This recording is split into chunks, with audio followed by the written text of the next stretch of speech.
All right, it's 9 o'clock. Let's call the Traffic Safety Committee meeting to order. Can everyone stand for the Pledge of Allegiance?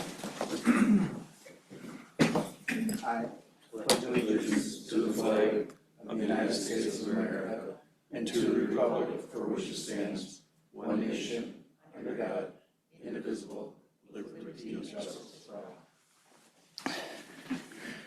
all. All right, next on the agenda, we have introductions of new members. Do we have any new members here? I am Darren White. I'm the new transit manager at Hammer Park and Transit. It's placed in Curie State in about 4 months ago. Okay, welcome.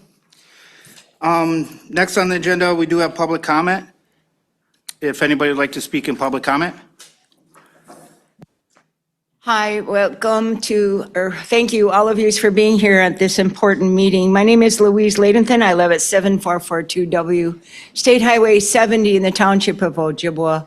And much to my surprise, last week a new driveway went in on the highway just a little bit east of me. In my attempts to find out why there was a driveway going in, I had to contact multiple agencies and finally was allowed to get a call back from the person called the leg man for the state that works for the county. And also yesterday I got a call, or 2 days ago, I got a call back from Holly Sharp at the regional office.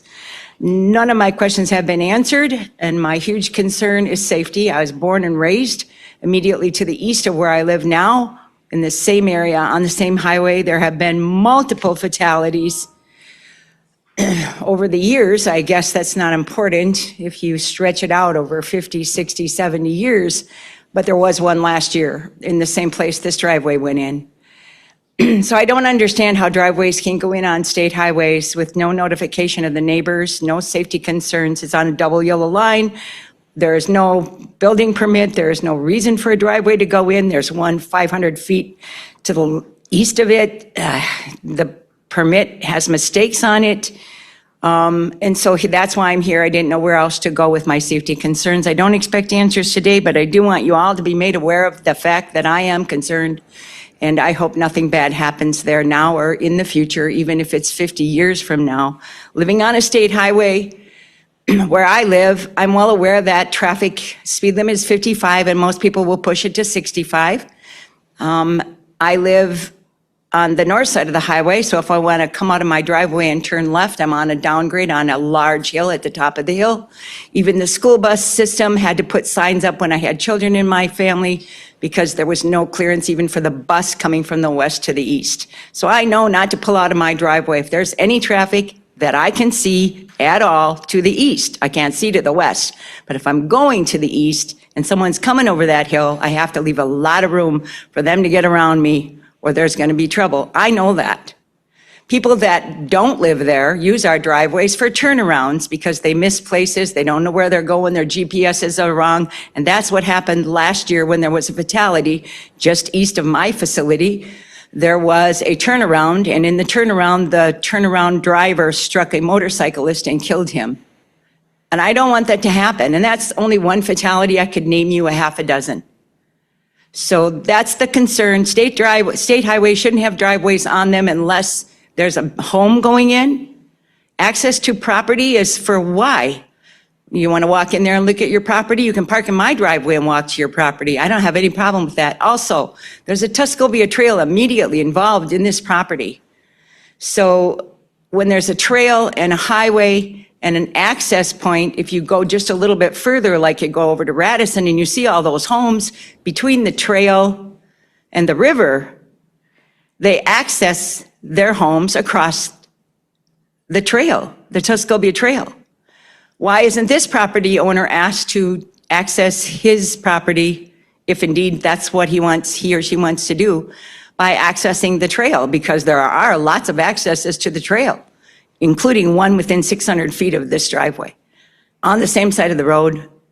Makes no sense to me, and I'm very concerned about it. Not just for me, I'm old, I'm gonna die, I'm gonna be 80 next year, but what about all the population and all the generations that come behind me, all the people that use that road? We're known as a destination. People don't have the safety concerns that I have when they visit us, because they don't know about this stuff. Highways, driveways on state highways are nothing but death traps. Thank you. And if you have any questions, I'm going to hang around to the end of the meeting. I'd be glad to answer them. Thanks. What was your fire number? If you don't mind? My fire number? 7442W, State Highway 70, or I guess they call it State Road 70. Thank you. Moving on, approval of the last meeting, or was it the February meeting minutes? Looking for a motion for approval. I'll I make that sent you all a motion. copy. I'll make that motion. Motion by Marshall, I'll second it. second by Haney. All in favor? Motion carries. Any old business? I don't believe there was any old business. Moving on to new business. Speed reduction from County S to Muskie Tail Road. So this one is on my agenda. I handed you all out a copy. So I was approached by the town of Hunter to look at this area of section of road. There's a lot of activity between Muskie Tail events, the corners, the bridge on the corner. So I put out my speed study camera, which Aaron informed me about and we purchased, and I'm glad we did because it makes life a lot easier. So we collected all the data on this, and there has been a few accidents in the past there. So once we collected all the data, we printed out this report, and the average speed there is 55 miles an hour. The town of Hunter is requesting 45 miles an hour, which is legally we can reduce it by 10 miles an hour as a county.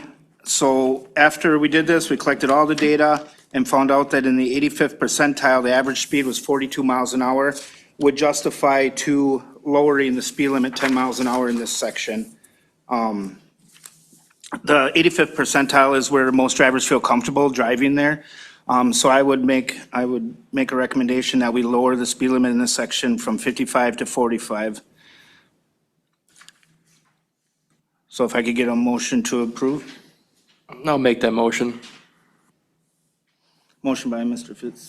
Savitsky, I'll second it. second by Jeff Haney. All in favor? So when would you when would you put up the signs, new signs? So the new signs would not go up until I'll take the meeting minutes from here and take them to Public Works for approval. And once Public Works approves it, then I'll make the change. Yep. So then what I would recommend for you too is, so then, once you get those new signs up, take your machine back out there and see what you're getting for results. Yeah, that's a good idea. We try to do it before and after, just to show the general public, if it works or if it doesn't work, right? It's kind of different scenarios that we'll try to do, so it's just something to think about.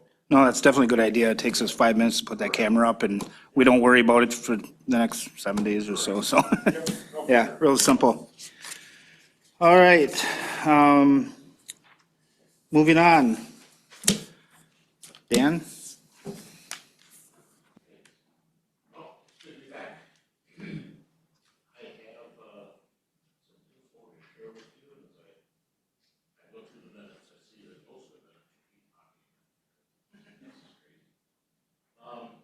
We are halfway through the second quarter of the year, so we're going to go back and take a look at the first quarter to see how 2026 is starting to trend for us. Starting with looking at the big picture with the state numbers reported into DOT for 2026 first quarter. That's January, February, and March. A little over 31,000 crashes reported in the DOT. Remember, those are all reportable crashes that are investigated by law enforcement. They don't include driver report of accident, and they don't include all the law enforcement calls for service that go out to crashes that are not reportable. So that's all happening in the background as well. Out of those 31,000 crashes, almost 7,000 injuries reported and 76 fatalities. These are still considered preliminary numbers, and fatalities are a little bit of a lagging indicator, so we're not quite outside of that 30-day window yet. So that may creep up one or two. You can see the 5 years worth of previous data. So we have a near-term historical record. We're right about where we would expect to be as far as crashes go statewide. So 31,000 is about the first quarter that we've been seeing recently. Everything is tracking along except for fatalities. 76 people, that's still 76 folks in the first quarter that lost their lives, but that number is down significantly from what we would expect to see in first quarters. So that is good news. It's still not zero, still working towards that, but 76 is a reduction. Remember that our 5-year rolling average, if we annualize all of our fatalities for the last 5 years, it averages out to 573 fatalities at the end of the year. We are, obviously, we're trending below that significantly, so it'd be nice if we could bring that number down when we start talking about this in '27.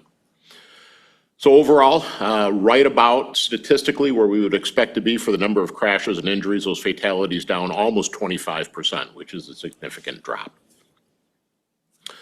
When we look at the county statistics, again, for January, February, and March reported into DOT from all departments and jurisdictions. Total number of crashes, we had 78 reported in the DOT. Typically, that's the dark blue number. The light blue number is the 5-year average, so the average between 2021 and 2025.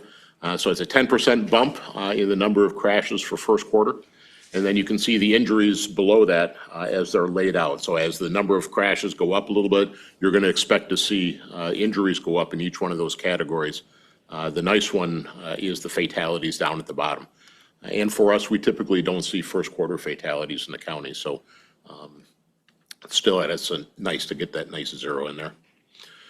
Looking at some of the driving behavior that's out there, speed-related crashes in the first quarter were up by over 50%. So that number is a significant jump.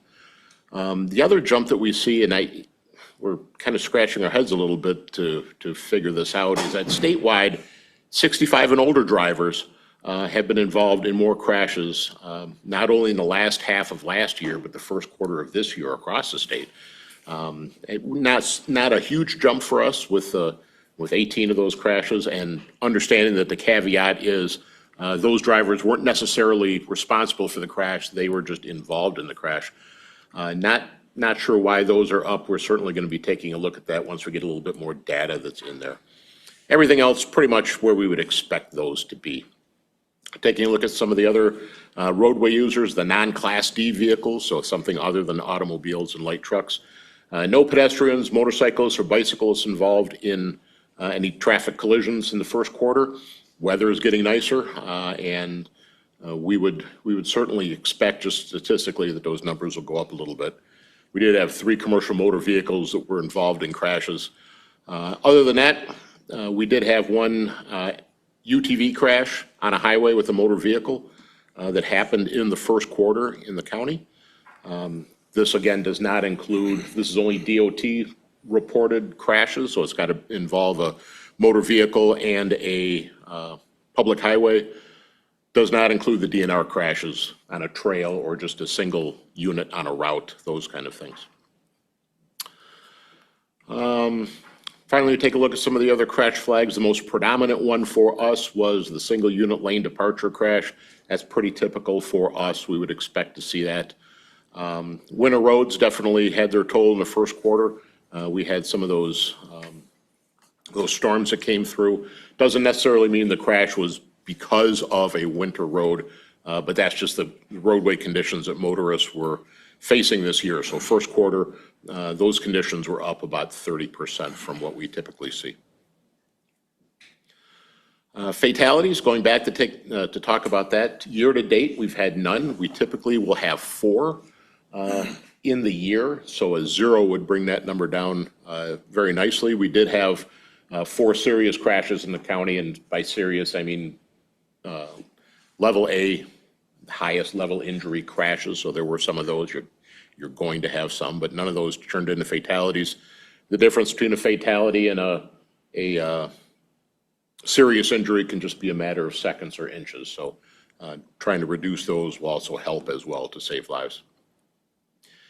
Taking a look at some of the traffic safety related legislation, as I go through these, and there's a ton of them, if one of them catches your eye for any particular reason, just stop me. All of these acts have been signed by the governor. We reviewed these last time around, but they are all in effect and are current law right now. And I think we discussed just about all of those last time. Since we met last, though, the governor has signed a number of traffic safety-related pieces of legislation, and I'll pick out a couple that I think are important. If you think one's important, again, stop me. Act 83, we talked about that starting the beginning of March. UTVs now can have a maximum weight of 3,500 pounds in Wisconsin. That's the new industry standard, so Wisconsin has adopted that. They are getting bigger and bigger and faster as time goes on. So UTVs now can outweigh some of the motor vehicles that are on the highways. Act 89, we've been talking about this one for a long time. This is the oral fluid roadside testing bill. The governor has approved the use of saliva testers on the side of the road. Just like law enforcement can use a preliminary breath tester right now to test for alcohol out in the field, they can now use a saliva tester to test for drugs. Act 99 is statute now. However, the caveat is, just like with PBTs, there is an administrative code that goes with that that specifies manufacturers and models of devices that are approved, things like how often to calibrate them and what the standards are. That all is in the works. And if you know anything about new rulemaking, it takes time sometimes. So right now, before those final rules are approved, it's estimated that that will be done sometime in the fall of next year. So while they are approved, the make and models and that kind of stuff, all the specificity that goes with that has not been approved yet. So we got the hard part out of the way. The rest of it's pretty much up to the folks in DOT to get that done. Act 148, the fatality review team, is one that I bring up just to let you know. Just like counties are required now to have child death review teams, they're now required to have fatality review teams. So any incident that results in a fatality in the county, whether it be on the highway, whether it be a construction accident, whatever it is, those fatalities need to be reviewed by a body. And a lot of counties are leaning or thinking of leaning on their traffic safety commissions to do the highway fatality reviews, since we're going over them anyway. So just kind of keep that in the back of your mind. Act 160 is one of several school bus related provisions that the governor approved. He approved camera recording inside and out of school buses and special rules that revolve around those safety and security recordings and released to the public. Act 208 is the school bus lamp provision, which provides for school districts to illuminate, or school buses to be illuminated with a white or a yellow light on their back tires when they're backing up to prevent running over anyone that happens to be on the roadway. And Act 209 provides for 30 minutes of the driver education curriculum that students are getting to specifically focus on school bus and school bus safety. So those were all signed by the governor since we met last. Act 195 is an important one for law enforcement that tweaks the OWI law, and it pretty much brings the statute up to speed with the last 5 years worth of court rulings regarding different things within Wisconsin statutes related to impaired driving. So it modernizes our statutes and brings them up to speed. And law enforcement will know this because, for instance, in tracks, the informing the accused form got yanked because that's now impermissible under the statutes. There is a new one that's going to come out with the June tracks update. So when you do the update, or for correct me if I'm wrong, I think every agency in the county is a hosted agency. That's going to be done for you in the background. So when that is done, you'll have the new one for the accused. In the meantime, DOT has sent out the paper stopgap version, if you will, until tracks can get caught up. So that's important for law enforcement folks. Act 210 tweaks the ignition interlock device statute. It stretches the time for use of ignition interlocks for certain circumstances from 12 months to 18 months. But it also eliminates the waiting period for those who are applying for an occupational license. So they don't have to wait any longer. They can apply immediately upon the order. The governor did veto one traffic safety related bill. That was SB 699. That was the provision to allow students to be transported in non-school buses up to 15 passengers. Right now, the limit is 9.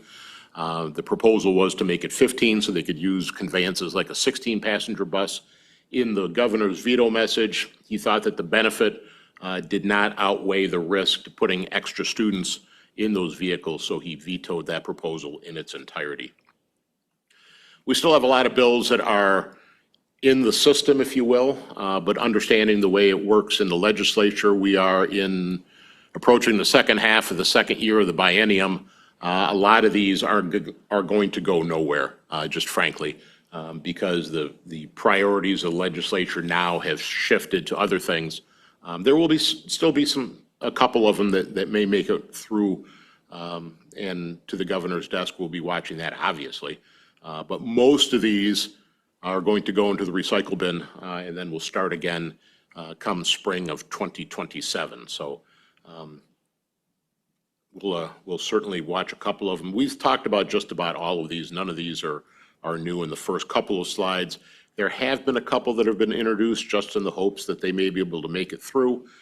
The newer ones that are out there, nothing of any great significance. SB 1128 would allow special overweight permits for maple syrup transporters, because who doesn't like maple syrup? I guess the more the better. And the other one is AB 1072, that's the motor vehicle crash reporting. That's a pretty recent one, so it's an ambitious run to try to get that through to the governor's desk by the end of the year. That would increase the threshold for motor vehicle crash reporting. Right now, a crash is considered reportable if it reaches a threshold for certain injuries, but it's also based on the damage that's done. So for instance, $1,000 to a motor vehicle to put it into its original crash condition, pre-crash condition, that is the standard. This proposal would raise that to $2,000, which still isn't much in a modern motor vehicle, but seeing as how it was $1,000 before I got into law enforcement several decades ago, it's been a while. So we'll see. We'll see if that one goes anywhere. Safety messaging and marketing. We are in the National Bicycle and Motorcycle Safety Awareness Month. So a lot of attention and public service announcements about the two-wheel users of our highways are out there since the weather is nice and they're going to be out. They are particularly vulnerable. We want to make sure that we're watching out for them. We are in a national law enforcement high visibility campaign for occupant protection known as Click It or Ticket. So that is ongoing. You may also have started to see, as the weather warms up, some of the heat stroke prevention messages that are coming out from DOT to warn people not to leave folks in a hot vehicle in the summertime, so that's out there as well. In June, at the end of the quarter, we will be doing a number of campaigns for impaired driving as we start to creep towards the Independence Day weekend. A lot of folks are hitting the road. Not only is Memorial Day a busy time for us, but also Independence Day weekend is a big one for us as well. So before that weekend, we're going to be doing a lot of impaired driving campaigns that we can piggyback off of.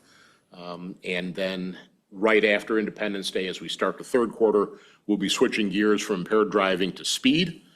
So we'll have a couple of national mobilizations for that and some awareness campaigns. And then we go back to impaired driving in August. We round out the third quarter in September with the Child Passenger Safety Week with the Car Seat Check Saturday on the 26th, where the technicians set up those inspection stations and they invite the public to come in and get their car seats checked for free. And we reaffirm every year that over 50% of the people that come and take advantage of that either have their seats improperly installed or they have the wrong seats for the little ones. So it's a great educational opportunity on that day. You'll notice in August, the Governor's Conference on Highway Safety, near the end of that month, that is up and running, the website is. So August 24th and 25th at the Kalahari Convention Center in Wisconsin Dells is the flagship event for highway safety in Wisconsin. And if I could be so bold as to say in the Midwest, our NHTSA region, that's probably the best highway safety conference that happens.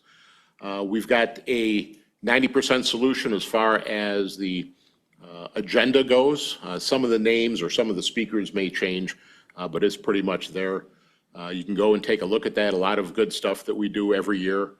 One change this year is that we typically, on that 3-day conference, the Monday would be for specialty training. So if you're sending people there to get training on traffic incident management or WISE grants, or they're part of a study group, impaired driving or the motorcycle safety or the governor's council, that kind of stuff. We typically had that on Monday, and then Tuesday, Wednesday was the conference. This year we're switching it. Monday, Tuesday is the actual conference. Wednesday, the 26th, will be that specialty training. So if you've got somebody who needs to go in for DRE updates or that kind of thing, that's the day for them. At the Governor's Conference, we are once again going to have the law enforcement recognition ceremony, and as part of that, Mothers Against Drunk Driving will be sponsoring the Mad Heroes Award again, which I think is one of the coolest names for awards that are given, the Mad Heroes. If you've got somebody who is a champion that fights impaired driving, whether they're law enforcement, maybe somebody from the DA's office, maybe local alcohol counselors, whatever it happens to be, this is your opportunity to nominate them for recognition at the dinner at the Governor's Conference. They will be invited to come and receive their Mad Hero Award. It's an online form, so all you have to do is just scan the QR code that I put in the slides or go to that website. It's a pretty short form, it's a pretty modest form, but it needs to be in by May 27th. So a couple weeks yet to get that information in. Don't let that pass by, because maybe somebody you know really needs to be called out as a mad hero. Wistar, we talked about last time. This is the clearinghouse for traffic safety related information. It is up and running with enforcement data that is being put on there. I don't need to go back into this again because we've talked about it before, but I will let you know that the system is up and running right now. We haven't received, despite the fact that local agencies here in the county have said that they are interested in having their enforcement data scraped into there, we haven't got any of those opt-in forms back yet. So if you're one of those agencies that said, yeah, we want to do this, but you didn't receive an opt-in, or you haven't sent in your opt-in form, this is just a reminder, just like my water bill is sitting on my counter, needs to go in. Get that done and fax that back to us so that we can start getting your data on there. And if for some reason the agency K-9 ate your homework, just let me know and we'll get you a new form to get you on there. Speaking of community maps, we're continuing on with virtual office hours. Just a reminder for you, the second Monday of each month from noon to 1. You can come on there and ask us about your community maps questions. I think 2 times ago we had like 78 people on there at one time. Last week we had 5. So, it varies.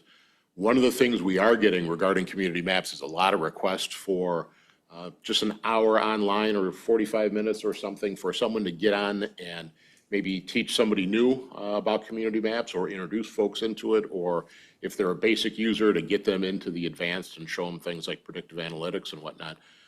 More than happy to do that. Typically, it's one of us law enforcement liaisons will jump on there and do it for you. We've even made road trips to do groups of people. We've done that for State Patrol, a number of those sessions that have been done. So we're more than happy to do that. Just get a hold of me and we'll arrange something. DRE class, we still have a couple of spots that are left in the October classes coming up. So if a law enforcement officer likes the idea of becoming a drug recognition expert and an agency can send them, there is a July 1st application deadline. Steve Kretschy, the statewide coordinator, is still the point of contact for any details. But just as a reminder for you and a little bit of enticement, that BOTS is going to pay for you to send your officer. So we pay for wages, transportation, lodging, meals, equipment. The only thing we can't reimburse you for is backfill on the schedule. So if your agency can afford to send someone and you want to send them, this is the opportunity. October 6th, lovely time to be in Milwaukee, so sign up now. And then for our educational piece that we bring by every time, this one just mentions a couple of funding opportunities for highway safety. Our engineering colleagues over at DOT asked us to mention these two because probably the biggest question we get across all agency faces is, where do we get money for that? That's a great idea, but how do we fund that? And there are a couple opportunities I want to make sure that you're at least aware of, and then you can dig into if you think it's appropriate. Fortunately, I have a subject matter expert with me. Aaron will correct me or throw something at me anytime I make any mistakes. The first program is called the Highway Safety Improvement Program, or HISUP, as the cool kids call it.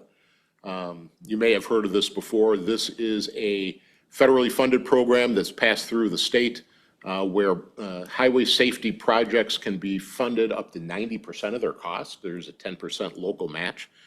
If you've got a documented safety-related issue on a stretch of highway or a portion of highway, this may be the program for you to dip into. As they say in business school, sometimes you have to spend money to make money. So for this program, you've got to have crashes in order to prevent crashes. You got to have that data to back it up, and crashes being a big part of that. So if you've got a problematic area where we've got a lot of motor vehicle crashes, this may be the one for you. And HISUP's got a lot of requirements that go along with that. It's your typical federal grant. And if you've ever done a federal grant application, then that's what you're in store for. And there are specific application windows to apply for those grants. It happens twice a year. Fortunately, there are a lot of smart people that can help you get that done. And the typical eligible projects for HISUP can run anything from reconstructing intersections to adding bypass and turn lanes. We can do higher visibility treatments on problematic intersections or curves, that kind of thing. If you've got ped bike infrastructure that needs improving, all kinds of stuff. I will tell you that with this, there's a requirement to have engineering studies done. So some of the smaller projects, if you just want to improve maybe signage on a curve with chevrons or something like that and a couple of advanced warning signs, while it may be HISUP eligible, sometimes it's cheaper for you just to do it locally and bypass some of that other stuff. But this is there for you to take a look at. Of course, there's all kinds of information that's on the website. I'll show you where that is. Talk for us a quick second. You can always talk. Going back to HISUP, my name's Aaron Chris, I'm a Wisconsin Department Engineer, and Sawyer County is one of my counties. But anyways, for the HISUP, this is where it's really important for us when we have crash reports and kind of the description of how something might have happened. And we'll make phone calls too, but it's kind of nice when, in that, is it this description? Right, basically. Yeah, your narrative. The narrative of saying kind of what happened in the crash, you know, whether it was someone blew through a stop sign, whatever it was, from the standpoint to give us enough information to say it's a road-related incident, right? Obviously, if someone's on cell phone, I mean, you still want that description. But normally, if it's independent driving stuff that's more self-inflicted, it's a little bit more hard to sell that from the standpoint of getting money. But any type of, because we do, it's like for anything that gets done in our office, we go through the crash reports and we go through everything just to make sure that it isn't road related. So just for you guys as a generalization, try to make sure we put something in those documents so we kind of know. So that helps us a lot. I got a quick question on the HISUP. So right now in Sawyer County, I've looked at it multiple times, and I don't believe we have any areas in Sawyer County that we could apply for this, because we don't have the crash events or the fatalities. We did do an SS4A grant with LCO, Washburn, Rusk, and Sawyer. Would that be any help, even though we don't have the crashes, if in that grant they identified really, bad problem areas? Would that count as, even though we don't have the crashes or the fatalities, but? It wouldn't count, but I think it's just bringing the awareness that Okay. you guys have an issue with it. Because I haven't applied for this yet, because, And why, you know, so just, if there is, because those are the phone calls we get all the time, and I get it from a public perspective, but it's very hard to justify anything if there isn't anything, right? Like, Right. you or I, we might interpret it something different from a site visit standpoint of how far I can see down the road, or if that's completely cleared or not, so if we just say document what you think would be necessary. Okay. So, all right, thank you. And I certainly think the study in the SS4A helps to bolster you if you are in direct competition with somebody else's application too. So that's always a good thing. The other program is the High Risk Rural Roads Program. And this one is an annual exercise that DOT does where they'll accept around 25 applications for stretches of rural roadway, particularly focusing on county highways. If you've got a troublesome area that you think needs to be examined, DOT will take your stretch of highway and they have a consultant that they have hired. And they will give those 25 applications to that consultant, and they will do a corridor safety evaluation on your stretch of highway. There is no cost to you. DOT has already hired the consultant. It's an annual thing that they do. And then there is some funding that goes, they may backstop that as well, depending on what your problems are. But certainly the corridor evaluation is free, and you can apply for that if you've got a stretch that maybe, if SS4A isn't giving you what you want, the evaluation that's done there, you need to dig into it deeper. CSE may be the solution for you. So as always, DOT has got information on their website. You can take a look at stuff on there, especially the HISP, because it's a little bit confusing to try to navigate your way through there. Fortunately, there are a lot of smart people that know about these programs. Tim is the person up in our region he's kind of the money guy, knows about the funding aspect of it as well as other things. He can talk to you about that. Jen is the the regional safety engineer for the area. She's also very knowledgeable on HISP. And you've always got Aaron, you can pick on him darn near 24 hours a day, 7 days a week. Between 2 and 3 in the morning, he gets a little cranky, so I'd avoid that. But otherwise, you've got a lot of folks to reach out to if you've got any other questions on those programs. They are available to you. As always, I leave our contact information at the Bureau. If there's anything we can do for you, make sure that you let us know. Dave Doms, the regional program manager, is planning on making some trips around here to make sure he introduces himself to folks, especially the law enforcement agencies. If you've got any grant questions, he's always available. And it's nice to drag him up here with me. Otherwise, my contact info, if there's something I can do for you, I always leave that on my slides just to reinforce that I'm there for you. Anything traffic safety related, please do let me know. That's why I'm there, to help you out with your traffic safety issues.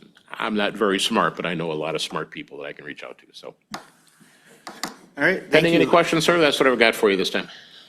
I do have one question. That HRRP, is that available anytime, or is there a certain deadline of applications? I didn't see it on that slide. That's a good question. Because this is the first I've heard about this. I know that the 25 applications are chosen in bulk. Okay. But I don't know when the application window is. Okay. For that. I would reach out to Jen and ask her. Because she would know about that. That's certainly right in her wheelhouse. Perfect, thank you. Aaron, you got anything to add from the state? Yeah, so a few items here. First one is the State Highway 77, so it'd be the Teal River Bridge northeast of Hayward. That's going to be temporary signals. They're tentatively thinking about starting that in August, so just an FYI for you. We already did the State Highway 77 Smith Creek pipes. How did that all end up from a detour standpoint and all that? I kind of was asking around a little bit. Yeah, it was good. I think we were only closed down for 2 days. I believe it was 2 days. We paved yesterday, so it's all open. They were just buttoning them up to shoulders and should be all good now, so, yeah. Okay, and just be aware to make sure if we're using roads, contact the Yep, county, Yep. stuff like that, so. The other thing, kind of just in general, I mean, this is an ongoing problem, a couple different items.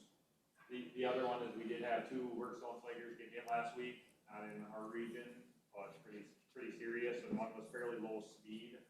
We do think it's alcohol related for the one, we're not sure about the other one. So the law enforcement and anyone, just, be aware, pay attention. I mean, it's hard enough, guys, it's unbelievable out there, just the stuff that's going on that we're hearing. And so just, yeah. And the other item I had too was I received a phone call just regarding the speeds from the intersection of seven, so the, south of Stone Lake, the intersection of 27 and 70, from there to County Highway E. I think this person, regardless, they were on the phone when they called me, and I think we did have someone, I don't know if it was county or sheriff, they were already in this area checking speeds, so just kind of pay attention, I don't know.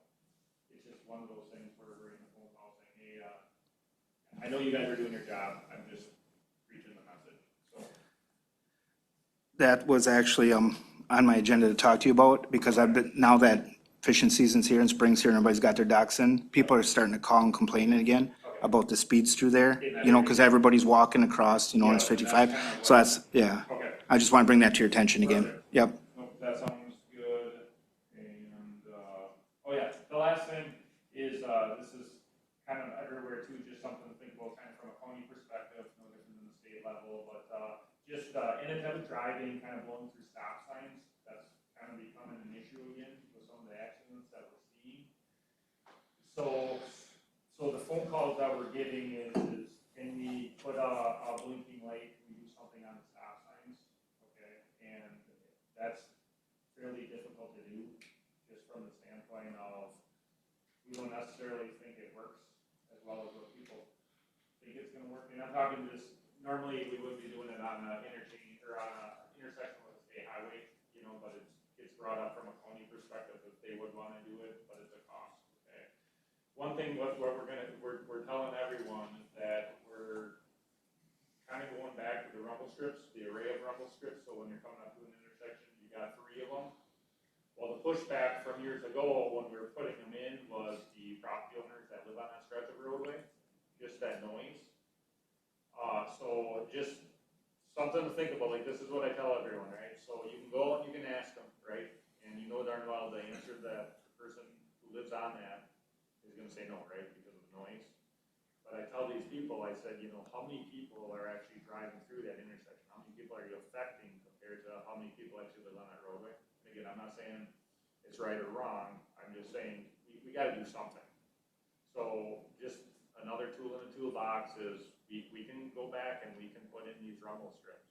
You know, there's nothing, they work, you know, and I tell people they do work. It was just the reason why we pulled some of them, or we didn't want to put them back with the complaints that we were getting. It wasn't just state level, it was county level too. So it's just something to think about moving forward.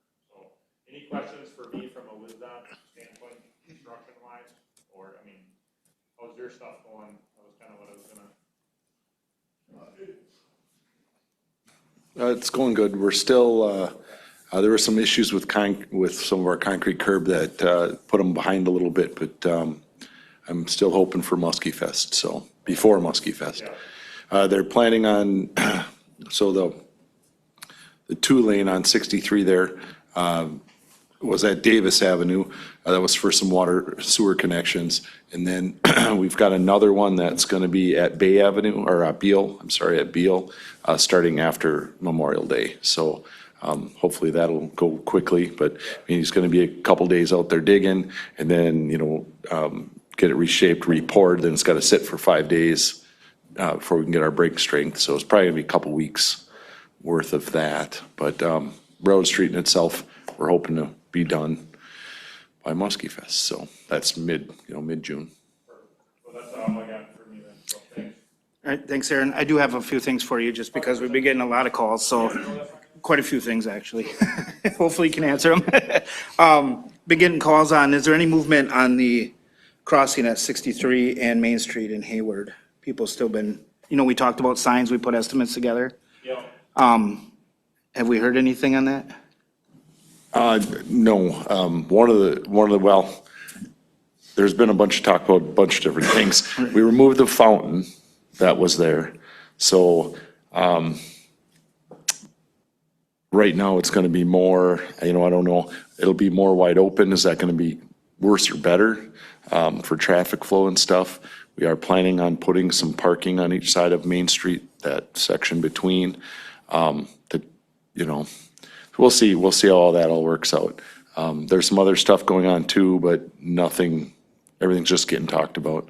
But with this project, with the Road Street project, we're redoing that section of Main, of course. Part of that was I was gonna re-epoxy the crosswalks, because they haven't been done in forever. But we are planning on doing signage, getting new, new flashing lights for the pedestrian crossing and stuff. But we're looking for some funding, so that's where that's at. All right, two other construction, so County GG to Price County, they were doing that emergency repair. So I'm getting calls on that too. Is that road gonna be shut down, or is there gonna be a detour? They're gonna keep one lane open when they mill that out? Do you know any of that? I haven't had the meeting yet, so I haven't heard anything on that. So what stretch of road right here? It's from County GG out by Loretta to Price County. It's about a 10-mile section. The state decided, because 70 is completely, actually, we asked for all the way from Radisson to Price County to be replaced. I don't know if you guys have been down there and traveled that. It's pretty rough. Well, the state came back and they're gonna do an emergency from County GG to Price County. But we're not doing from Winter to Ojibwa or Ojibwa to Radisson, which I'll be surprised if it makes it by spring. So, and the other construction project, I think we haven't had the meeting on that, is happening in July, is from Carroll Drive here in town out to Boylan Road, G2. I know they're replacing all the culverts and stuff, and I know they're gonna close the road down too. So I don't know who gets me that detour so we can give it to the sheriff's department and state patrol and everybody. Cause I believe that's in July. They'll have that road actually closed down for a little bit for culvert replacements. And I'm not sure if they're closing down for the milling, if they'll keep one lane open, which I'm hoping they do. Typically, that's Yeah, how they would do it. so. So, okay, what was the stretch of road again? Sorry. It's from Carroll Drive on 27 to Boylan on 27, pretty much just at the intersection of 27 and 70 by Stone Lake. So those were just the phone calls I've been getting because people have been getting wind of it already, so. Moving on, number 7, roundtable discussion. Marshall, you have anything? I'm sorry, Mike, Mike, go ahead. I'm good. Okay, I have nothing. nothing? Aaron, got any more to add? Nope, we're good. Thanks. State Patrol? The only thing I got for you is, they filled my vacancy down in Marion County, which is part of the troop this swear. So we'll have, another trooper up in the region, available. And then, I had a trooper transfer up to Bayfield County, so we'll have 2 additional. You. Anything else, Dan? John? No, Like we talked about 63 in Maine, we're gonna, at a minimum, put up some new signage, but that grant stuff, of course, we have to have crashes. What's the, is it a 5-year period? Or, because I know it's been quite a few years since somebody got hurt there. I mean, there's been lots It's a of, 5-year period, but yeah. yeah. So I don't know if we'd fit into that, but. Out there. LCO?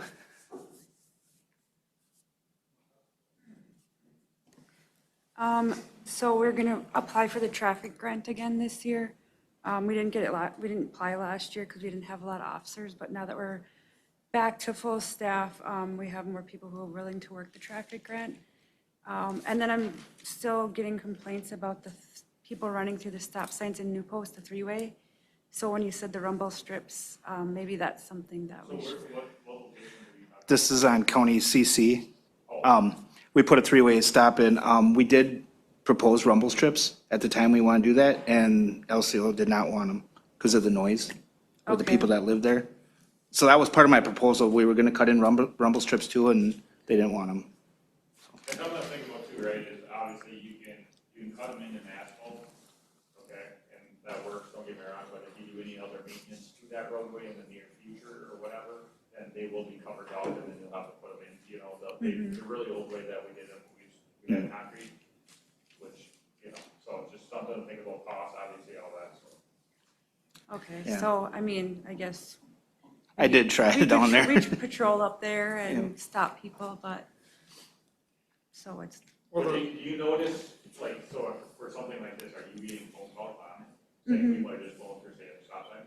and we have, yeah, and then they're complaining to the Public Safety Commission as well, so. Yeah, no, but now, like, you have someone, and again, this is just general Oh. question I have, but like, are you sitting out there to see from the standpoint, like, are they on a phone? Or is it, the sight distance is so good that they don't even have to worry about it? I I'm not saying, yes, they gotta follow the law, of stopping, but is the sight distance so good that they're just like, yep, good? You ever, I don't believe that's it, sure, but, I was down there last week trying to watch that intersection. yeah, We have to sit, the safest way to sit and observe that intersection, we have to be almost a block away, so it's hard. correct, no, I know. It's hard to see if people are being distracted. Yeah, I think a lot of it is it's been no stop sign for many years, so it just might take a while to get them used to it. And maybe a few more traffic stops. yeah, The signs got great reflective on it, so there's no question that they're there. People, they shouldn't be missing them.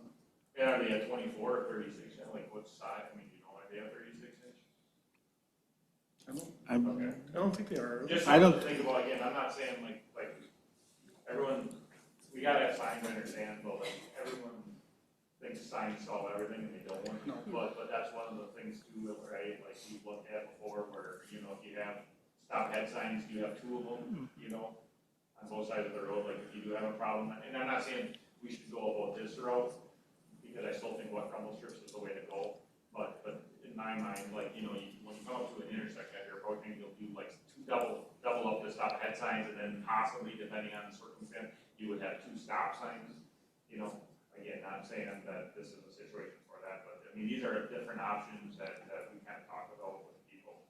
So, and then, kind of what you were saying earlier, like, this is crazy, like, this is ongoing, like, this is everywhere, like, people are going through stop signs, I mean, this is, like, you can't even wrap your head on it, like, I can't, like, we can't, we're trying to get ahead of it, but you can't, so it's just, I don't know where we go, because it's a weird time for this. So maybe the two stop signs might help because you're always looking across that intersection on the next corner. Maybe you see another stop sign. I'm trying to remember, we have reflective on the poles too, Yep. don't we out there? And do we have them on the stop ahead? I'm trying to remember. I believe can't so. remember if there's reflective on the posts on the stop I think ahead too. both the signs have to be reflective on the poles. Let me work with Jason on that. You know, I don't want to, I mean, we're signed really well out there. I just don't want to put too much stuff where people gotta, you know what I mean? You know, in new posts, so. The other thing I wanted to bring up about that intersection with you, we discussed last meeting, I believe, there's still only one 25-mile-an-hour speed limit sign in that whole corner. There isn't one coming from both ways? No, just going east on Double C, there's one. Is there, Coming south on Double C, there is not you know, one. I think there's an advisory sign coming, isn't there? It's not an actual speed limit sign, it's an advisory sign, Yeah. if I remember. I'll look at that. And then there's no resume 55 after you leave the intersection either yet, so. Okay, no, good to know. I'm sorry.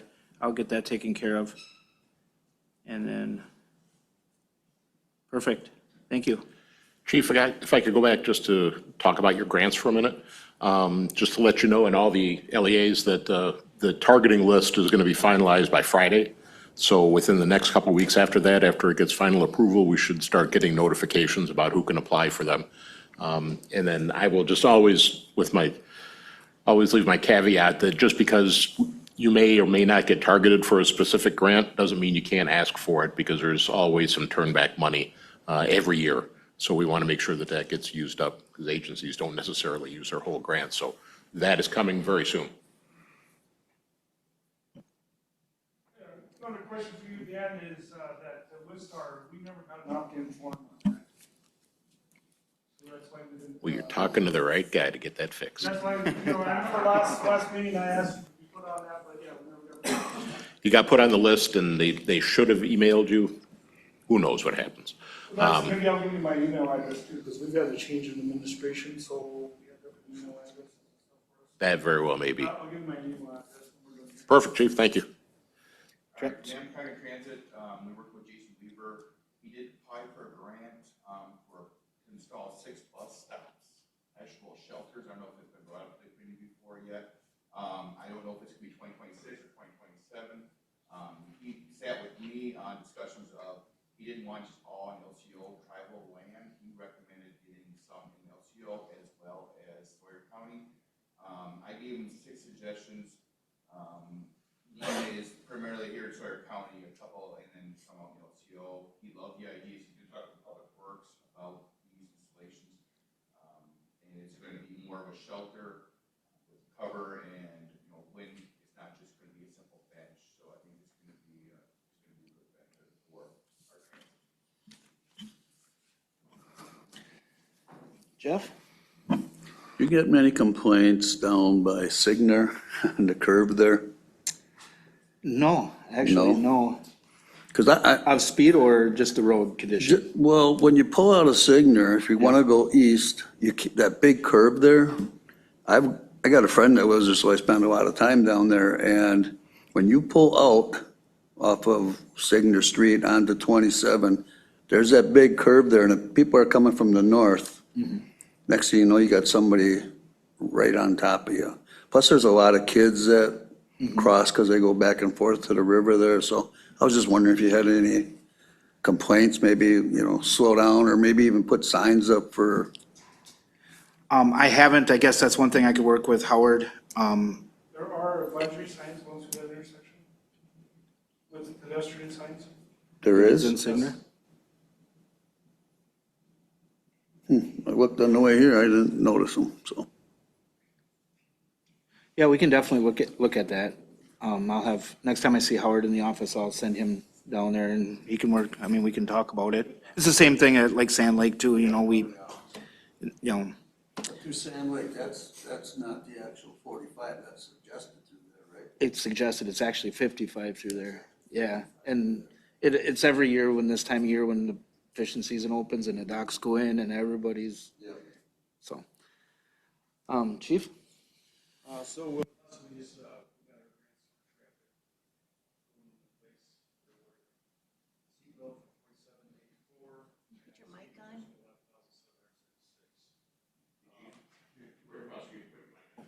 Oh, I'm sorry. Our grants have been awarded, and for seatbelt grant, we were awarded $4,784, and our speed enforcement grant, $11,776. Jeff Johnson for the town of Hayward wasn't able to be here, so he asked for his little update. He had 3 complaints for the speed on State Highway 27 from the hospital in that intersection, or that area. It's at 45. He wants it extended to, or is asking if it could be extended to County Highway T. If there could be a traffic study done in that area. So say the limits again, please. 45, he wants it decreased from 55 to 45 all the way out to T instead of where it stops now. Several people in that area that live there are complaining that it's hard to get on the highway without getting. From hospital road. It's pretty much from the hospital. Yes, Out yeah. out to T. Yeah, right, okay, yeah. Right across from New Culvers. And that's all I have. Just a couple things. I did contact the state on Monday. I know, John, you're probably aware of it. We've had issues on the camera, or the lights at 63 and 27. They did find out the cameras weren't working and the CPU needed replaced. So they were here yesterday and replaced it. I don't know, you're in the city all the time. I don't know if you've seen a difference yet.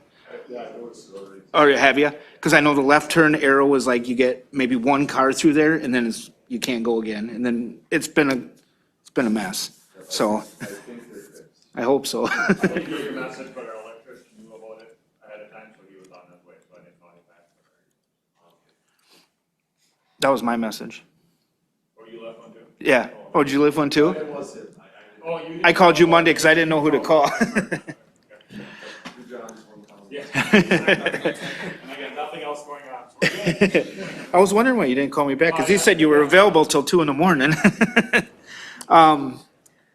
Just a couple other things. There's going to be, we've got a lot of construction going on in Sawyer County coming up here very shortly, starting in June with the 70 project. And then I believe in July, the 27 project. The county ourselves we're going to be down on County Road F all the way from Little Sis to 48, pulverized pave and double D. So I think what they're looking at, a total of maybe 28 to 30 miles of new pavement in this county this year, which is, I think, really good. I still think we're far, far behind where we should be. But so just be aware that there's going to be a lot of construction, a lot of trucks running, hauling mix, because I believe they're hauling mix from either the Merotech plant, I think possibly out to 70. I haven't heard any different, and I think they're hauling for the 27 project out of Coudray. So there's gonna be a lot of trucks on the road here this summer, a lot of heavy equipment. So just be aware of that. Also, Public Works Committee last week? Yeah. Last week, we approved the new routes of ATV trails or on the roads within LCO tribal boundaries. We worked well with LCO.